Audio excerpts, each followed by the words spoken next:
Professor Richard Davidson swept into the classroom like a storm cloud, his expensive suit perfectly tailored, his salt and pepper beard meticulously groomed. At 45, he carried himself with the confidence of someone who had never been wrong, or at least had never admitted to being wrong. His piercing gray eyes scanned the room with the predatory instinct of a hawk surveying its territory.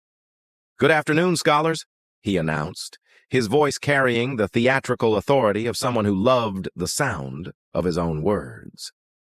He set his leather briefcase on the desk with a decisive thud that commanded immediate attention. Today, we're diving deep into the psychological complexities of William Faulkner's narrative techniques. Davidson's gaze swept across the familiar faces of his graduate students, the ambitious, the eager, the terrified, until it landed on Rose. His expression shifted like weather, from professional confidence to barely concealed irritation. "I'm sorry," he said, his tone sharp enough to cut glass, "but I believe there's been some sort of mix-up. This is an advanced graduate seminar, not a community education class." The room fell silent. Students shifted uncomfortably in their seats, sensing the tension that had suddenly thickened the air like fog rolling in from Boston Harbor. Rose looked up from her notebook, her expression serene as a summer morning. "Oh, there's no mix-up, Professor. The dean's office confirmed my visit for today's lecture." Davidson's jaw tightened. He wasn't accustomed to being contradicted, especially not by someone who looked like she belonged in a knitting circle, rather than Harvard's hallowed halls. "The dean's office? I wasn't informed of any visitor." He pronounced the word visitor like it tasted bitter. "Perhaps you missed the memo," Rose suggested gently, her voice carrying no trace of defensiveness. "These things happen." The professor's face flushed slightly. Richard Davidson had built his reputation on being meticulous, on knowing everything that happened in his academic domain. The suggestion that he had missed something, anything, was like salt in a fresh wound. "Well," he said, forcing a smile that didn't reach his eyes, "I suppose we can accommodate a curious community member, though I should warn you we'll be discussing complex literary theories that require years of specialized study to fully comprehend." Jessica winced. She'd seen Professor Davidson in action before, and she recognized the warning signs. He was like a cat playing with a mouse, and this sweet old lady had no idea what was coming. "That's very kind of you," Rose replied, opening her notebook to a fresh page. "I do so enjoy learning new things." Davidson began his lecture, writing Faulkner's Stream of Consciousness on the blackboard with unnecessarily forceful strokes. His voice took on the condescending tone he typically reserved for undergraduates who had clearly not done the reading. "William Faulkner, Revolution." Professor Davidson's smile was sharper than a paper cut as he positioned himself directly in front of Rose's desk. The other students seemed to sense what was coming, their pencils hovering over notebooks as they prepared to witness what promised to be an uncomfortable spectacle. Mrs. Davidson paused, letting the question hang in the air like smoke. "Henderson," Rose replied pleasantly, "but please call me Rose." "Mrs. Henderson," he emphasized, making her marital status sound like a diagnosis. "Since you're so eager to learn, perhaps you can enlighten us about Faulkner's use of multiple narrators in Absalom. Absalom! How does it relate to the unreliability of memory?" The question was clearly designed to stump her. Absalom was one of Faulkner's most challenging works, a labyrinthine novel that even literature majors struggled to navigate. Davidson folded his arms, waiting for the inevitable stammering and confusion that would justify removing this interloper from his classroom. Professor Richard Davidson swept into the classroom like a storm cloud, his expensive suit perfectly tailored, his salt and pepper beard meticulously groomed. At 45, he carried himself with the confidence of someone who had never been wrong, or at least had never admitted to being wrong. His piercing gray eyes scanned the room with the predatory instinct of a hawk surveying its territory. "Good afternoon, scholars," he announced, his voice carrying the theatrical authority of someone who loved the sound of his own words. He set his leather briefcase on the desk with a decisive thud that commanded immediate attention. Today, we're diving deep into the psychological complexities of William Faulkner's narrative techniques. Davidson's gaze swept across the familiar faces of his graduate students, the ambitious, the eager, the terrified, until it landed on Rose. His expression shifted like weather, from professional confidence to barely concealed irritation. "I'm sorry," he said, his tone sharp enough to cut glass, "but I believe there's been some sort of mix-up. This is an advanced graduate seminar, not a community education class." The room fell silent. Students shifted uncomfortably in their seats, sensing the tension that had suddenly thickened the air like fog rolling in from Boston Harbor. Rose looked up from her notebook, her expression serene as a summer morning.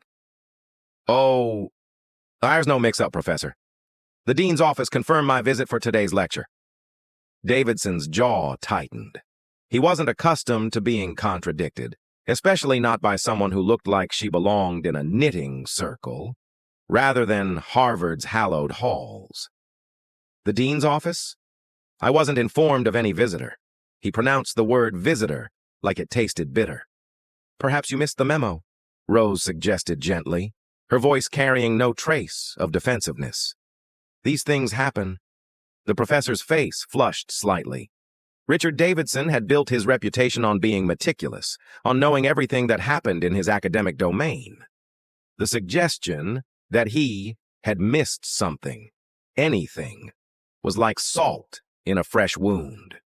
"Well," he said, forcing a smile that didn't reach his eyes, "I suppose we can accommodate a curious community member, though I should warn you we'll be discussing complex literary theories that require years of specialized study to fully comprehend." Jessica winced. She'd seen Professor Davidson in action before, and she recognized the warning signs. He was like a cat playing with a mouse, and this sweet old lady had no idea what was coming. "That's very kind of you," Rose replied, opening her notebook to a fresh page. "I do so enjoy learning new things." Davidson began his lecture, writing Faulkner's Stream of Consciousness on the blackboard with unnecessarily forceful strokes. His voice took on the condescending tone he typically reserved for undergraduates who had clearly not done the reading. "William Faulkner, Revolution." Professor Davidson's smile was sharper than a paper cut as he positioned himself directly in front of Rose's desk. The other students seemed to sense what was coming, their pencils hovering over notebooks as they prepared to witness what promised to be an uncomfortable spectacle. Mrs. Davidson paused, letting the question hang in the air like smoke. "Henderson," Rose replied pleasantly, "but please call me Rose." "Mrs. Henderson," he emphasized, making her marital status sound like a diagnosis. "Since you're so eager to learn, perhaps you can enlighten us about Faulkner's use of multiple narrators in Absalom. Absalom! How does it relate to the unreliability of memory?" The question was clearly designed to stump her. Absalom was one of Faulkner's most challenging works, a labyrinthine novel that even literature majors struggled to navigate. Davidson folded his arms, waiting for the inevitable stammering and confusion that would justify removing this interloper from his classroom. Rose set down her pen thoughtfully. "Well, Professor, Faulkner's narrative structure in that particular work is quite fascinating. The way he layers Rosa Coldfield's bitter memories with Quentin Compson's tortured retelling creates a kind of archaeological dig. Through trauma, doesn't it?" Davidson's confident smile flickered like a candle in wind. That wasn't the response he'd expected. "I mean," Rose continued, her voice gentle but steady, "when you consider how each narrator adds their own emotional sediment to the story of Thomas Soutpan, it becomes less about what actually happened and more about how we construct meaning from the ruins of the past." Several students looked up from their notes, suddenly more interested in Rose than in Davidson. Marcus leaned forward, his eyebrows raised in surprise. But Davidson wasn't ready to surrender his position. "That's a reasonable surface interpretation," he said dismissively. "But you're missing the deeper psychological implications. Faulkner isn't just playing with narrative perspective. He's deconstructing the very notion of historical truth. Oh, absolutely, Rose agreed, nodding earnestly. Especially when you consider how the novel reflects Faulkner's own anxiety about the mythologizing of the Old South, the way memory becomes complicit in perpetuating harmful narratives. Davidson's face was beginning to redden. This wasn't going according to script. Mrs. Henderson, while I appreciate your enthusiasm, this is a graduate-level discussion. Perhaps you'd be more comfortable auditing an introductory course. The condescension in his voice was thick enough to spread on toast. Jessica actually cringed in her seat, while Tyler looked like he wanted to disappear entirely.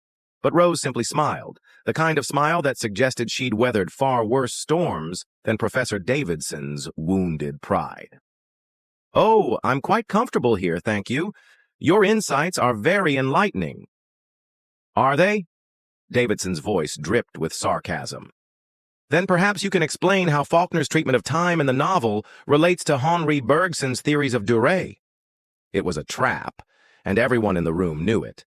Bergson's philosophical concepts were graduate-level material, the kind of theoretical framework that required years of study to understand. Davidson was essentially asking her to perform brain surgery with a butter knife. Rose tilted her head slightly as if considering the question from multiple angles. You're referring to Bergson's distinction between mechanical time and live time, of course, the way psychological duration differs from clock time. Davidson nodded curtly, thinking he finally had her cornered. Well, Rose continued, Faulkner's nonlinear narrative structure in Absalom does seem to embody Bergson's concept of durée. The past isn't really past for these characters. It exists in this eternal present moment of consciousness. Trauma doesn't follow chronological time, it follows emotional time. The room was dead silent. Even Davidson seemed momentarily speechless, his mouth opening slightly before closing again like a fish gasping for water. Yes, that's... He stammered, clearly struggling to regain his footing. Rose looked at him expectantly, her expression as innocent as fresh snow, waiting for him to continue with what she seemed to assume would be a fascinating academic discussion. But Davidson's eyes had narrowed dangerously. His pride was wounded, and wounded pride in academia could be a very dangerous thing indeed. Professor Davidson regrouped like a general after an unexpected skirmish. His academic ego, bruised but not broken, demanded a more decisive victory. He began pacing in front of the blackboard, his polished shoes clicking against the hardwood floor like a metronome, counting down to something inevitable. Interesting observations, Mrs. Henderson, he said, his tone suggesting they were anything but. However, you're still operating at a rather elementary level. Let's dig deeper into the real scholarship. He turned to write on the blackboard, the chalk squealing against the surface as he scrolled, Lacanian psychoanalysis plus Derrida and deconstruction equals. Now then, Davidson announced, spinning around with theatrical flair. Can anyone explain how Jacques Lacan's theory of the symbolic order intersects with Faulkner's representation of Southern Gothic masculinity? The graduate students shifted nervously. This was high-level theoretical territory, the kind of complex academic jargon that separated the intellectual wheat from the chaff. Several students flipped frantically through their notes, searching for something, anything, that might help them navigate these treacherous waters. Rose, meanwhile, simply continued writing in her notebook, seemingly unbothered by the escalating academic complexity. No volunteers? Davidson's voice carried mock disappointment. Mrs. Henderson, since you seem so confident in your literary knowledge... Rose looked up, her fountain pen poised above her page like a conductor's baton. Oh my, that's quite a sophisticated question, Professor. Lacan's work on desire and lack certainly provides an interesting lens for examining Faulkner's male characters, doesn't it? Davidson's eyebrows shot up. She was engaging with the theory rather than retreating. I mean, Rose continued thoughtfully, when you look at characters like Thomas Suppin or Joe Christmas, they're constantly trying to fill some fundamental absence in their identity through acts of violence or domination. It's almost as if they're trapped in what Lacan might call the imaginary order, unable to fully enter the symbolic. Marcus dropped his pen. Jessica's mouth fell slightly open. This sweet grandmother was casually discussing psychoanalytic theory like she was commenting on the weather. But Davidson pressed on, his voice growing sharper with each word. And I suppose you're familiar with Derrida's concept of difference as well? The play of differences that makes meaning possible? Rose nodded. Yes. It's quite relevant to Faulkner's style, isn't it? The way meaning in his novels is always deferred, always slipping away just when you think you've grasped it. The professor's jaw tightened. This wasn't supposed to be happening. Academic intimidation was his specialty, his way of maintaining intellectual hierarchy. Yet here was this elderly woman, dressed like someone's retired librarian, calmly dismantling his assumptions with every response. Perhaps, Davidson said through gritted teeth, you're more familiar with contemporary criticism than I initially assumed. But are you aware of the recent debate surrounding Faulkner's problematic representations of race? It was a loaded question, designed to reveal the gaps in her knowledge. Current academic discourse around Faulkner was highly specialized, constantly evolving, and required intimate familiarity with the latest scholarly journals. Rose set down her pen and folded her hands. Oh, yes, that's been a fascinating development in Faulkner studies. The way scholars like Thaddeus Davis and Philip Weinstein have re-examined his work through contemporary critical race theory has really opened up new avenues for understanding. She paused, then added with gentle precision, though I think some of the most insightful work has come from scholars who've looked at how Faulkner's own awareness of his limitations actually becomes part of the text's meaning, the way his novels sometimes seem to critique their own blind spots. Tyler looked around the room in amazement. Those were names and concepts he'd only encountered in the most recent academic publications. Jessica scribbled furiously, trying to capture Rose's words for later reflection. Davidson felt the ground shifting beneath his feet like quicksand. Every attempt to expose this woman's ignorance only revealed the depth of her knowledge. But rather than admitting defeat, his competitive instincts kicked into overdrive. Impressive, he said, though his tone suggested the opposite. However, theoretical knowledge is one thing. Real scholarship requires original research, primary source analysis, archival work. His voice grew louder, more aggressive. Have you ever actually contributed anything to the field, Mrs. Henderson, or are you simply regurgitating other people's ideas? The classroom seemed to hold its breath. Professor Davidson's question hung in the air like a challenge thrown down in a medieval courtyard. He stood with arms crossed, his expression triumphant, believing he had finally cornered his unexpected opponent. Rose looked down at her hands for a moment, her fingers tracing the worn cover of her notebook. When she looked up, there was something different in her eyes, not hurt or anger, but a kind of quiet amusement, as if she were watching a child who had just discovered that the ocean was deeper than they had imagined. Original research, she repeated softly. Primary sources, archival work. She opened her satchel again and withdrew something that made several students gasp. It was a letter, yellowed with age, written in distinctive handwriting. She held it carefully, like someone handling a butterfly's wing. Well, Professor Davidson, I suppose that depends on what you consider original research. This, for instance, is a letter from William Faulkner to his editor Malcolm Cowley discussing the themes we've been talking about today. The room erupted in whispers. Jessica actually stood up slightly to get a better look. Marcus's eyes went wide as dinner plates. Davidson's confident expression began to crack. That's impossible. Those letters are in private collections, not available to the general public. Rose smiled gently. Oh, they're not generally available, that's true. But sometimes when you've spent 50 years building relationships in the literary community, doors open that might otherwise remain closed. She carefully placed the letter on her desk and reached into her satchel again.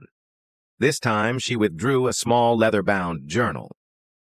This, she said, contains my notes from interviews I conducted with Faulkner's contemporaries back in the 1970s and 80s, people who knew him personally, who could speak to his intentions and methods in ways that purely textual analysis simply cannot. The silence in the room was deafening.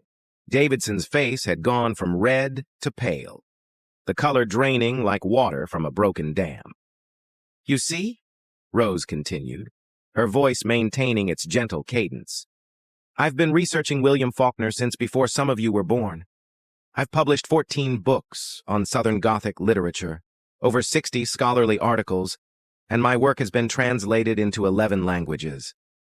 She paused to take a sip of her tea, completely unbothered by the stunned faces surrounding her. "Perhaps you've heard of the hidden architectures of memory, trauma, and time in Southern Gothic literature. It won the American Literature Society's Distinguished Scholar Award in 1995. Marcus actually dropped his pen this time. That book was considered seminal in the field, required reading for anyone serious about Faulkner studies. Or maybe," Rose continued with increasing warmth, "you're familiar with Voices from the Dust, Recovering the Lost Narratives of Faulkner's Yoknapataufa. That one required 10 years of archival research across 3 states, tracking down descendants of the real people who inspired Faulkner's fictional characters." Professor Davidson's mouth opened and closed soundlessly. He looked like a man who had just realized he'd been trying to teach a master class to Mozart. "The thing is," Rose said, turning to address the students rather than Davidson, "I've never been particularly interested in academic celebrity. I've always preferred to let the work speak for itself, but sometimes," she glanced back at the professor with twinkling eyes, "sometimes it's important to speak up." Tyler found his voice first. "You're R.M. Henderson," he breathed. "Oh my God, you're R.M. Henderson." Rose nodded. "Rose Margaret Henderson, yes, though I've always preferred just Rose." The recognition rippled through the room like a wave. R.M. Henderson was a legend in literary circles, a scholar whose work had fundamentally shaped how people understood Southern literature. Her books line the shelves of every serious student of American literature. I cited your work in my thesis," Jessica stammered. "Your analysis of temporal displacement in The Sound and the Fury completely changed how I understood the novel."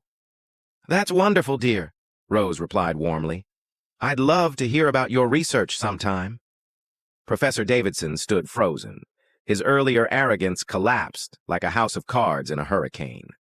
He had just spent the better part of an hour trying to humiliate one of the most respected scholars in his own field, a woman whose work he had assigned to his students, whose theories formed the backbone of modern Faulkner criticism. "Professor Davidson," Rose said gently, "shall we continue our discussion of Bergsonian time in Faulkner? I believe you were making some excellent points before we got sidetracked." The transformation in the classroom was immediate and profound. Where moments before there had been tension thick enough to cut with a knife, now there was an almost reverent silence. Professor Davidson stood motionless at the front of the room, his carefully constructed academic persona crumbling like ancient parchment exposed to sudden light. I had no idea," he whispered, his voice barely audible. The arrogance that had defined his teaching style, his very identity, seemed to drain from him like air from a punctured balloon. Rose looked at him with the kind of gentle understanding that comes only from decades of experience with human frailty. "How could you have known, dear? I don't exactly look like what people expect a distinguished professor emerita to look like. Do I?" She gestured to her simple sweater and comfortable shoes with a self-deprecating smile. "I've never been one for academic pomp and circumstance. I'd rather spend my time in libraries and archives than at cocktail parties discussing my achievements." The students watched this exchange with fascination. They were witnessing something unprecedented. Professor Davidson, the man who had never met a student question he couldn't crush with intellectual superiority, was learning humility in real time. "Your assumptions about me," Rose continued softly, "weren't really about me at all, were they? They were about what you thought someone like me, an elderly woman without obvious academic credentials, could possibly contribute to your classroom. Davidson's face reddened again, but this time with shame rather than anger. Yes, I made terrible assumptions. I am deeply sorry, Dr. Henderson. Professor Henderson, technically, she corrected with a twinkle in her eye. But Rose will do just fine. And apology accepted, of course. We all make assumptions. It's human nature. The key is what we do when we realize we've been wrong. She stood up slowly, her movements careful but dignified, and walked to the blackboard where Davidson's earlier notes still remained. Picking up a piece of chalk, she began to write in elegant script. Wisdom isn't about age or credentials. It's about curiosity and respect. You know, she said, turning back to face the class, I've been coming to universities as a visiting scholar for 40 years. I've seen brilliant 20-year-olds and closed-minded 70-year-olds. I've met custodians who could discuss philosophy and professors who couldn't see beyond their own egos. Marcus raised his hand tentatively. Professor Henderson, Rose, how do we avoid making the same mistakes Professor Davidson made? Rose's smile was radiant. By remembering that every person you meet knows something you don't. Every single person. The homeless veteran on the street corner, the cashier at the grocery store, the student who asks what seems like a simple question. They all carry knowledge that could surprise you. She walked back to her desk and carefully packed her fountain pen and notebook. Professor Davidson made the mistake that many academics make. He confused credentials with wisdom, position with knowledge. But wisdom doesn't require a title, and knowledge doesn't come with an age limit. Davidson cleared his throat, his voice stronger now, but still humble. Doctor, Rose, would you consider giving a guest lecture? A proper one, I mean. The students deserve to learn from someone of your caliber. That's very kind, Rose replied. But I think today's lesson was exactly what everyone needed to hear. She looked around the room, her gaze touching each student's face. The most important things we learn aren't always found in textbooks. Jessica spoke up, her voice filled with admiration. How do you stay so calm when someone's being awful to you? Rose chuckled, a sound like wind chimes in a gentle breeze. Oh, honey. When you've lived as long as I have, you realize that other people's bad behavior usually says more about them than it does about you. Professor Davidson wasn't really angry at me. He was afraid of losing face in front of his students. She picked up her worn leather satchel and slung it over her shoulder. Besides, getting angry would have prevented me from enjoying the look on all your faces when you realized who I was. That was worth the price of admission right there. The laughter that followed was warm and genuine, including from Davidson himself. As Rose made her way toward the door, the entire class rose to their feet in spontaneous applause. Remember, she called back to them, question everything, assume nothing, and always treat every person you meet like they might just teach you something extraordinary. And with that, Rose Henderson walked out of the classroom, leaving behind a group of students and one very humble professor who would never again assume they knew someone's worth based on appearances alone. What an incredible reminder that wisdom comes in unexpected packages. Rose Henderson showed us that true intelligence isn't about showing off. It's about staying curious and treating everyone with respect. Have you ever underestimated someone based on their appearance? Or maybe someone surprised you with their knowledge? Drop a comment below and share your story. I'd love to hear from you. If this story touched your heart, please hit that subscribe button and ring the notification bell so you never miss these powerful tales of human connection and growth. From wherever you're watching, whether you're in Boston like our story, sunny California, or anywhere else in this beautiful country, thank you for being part of our community. Remember, everyone you meet knows something you don't.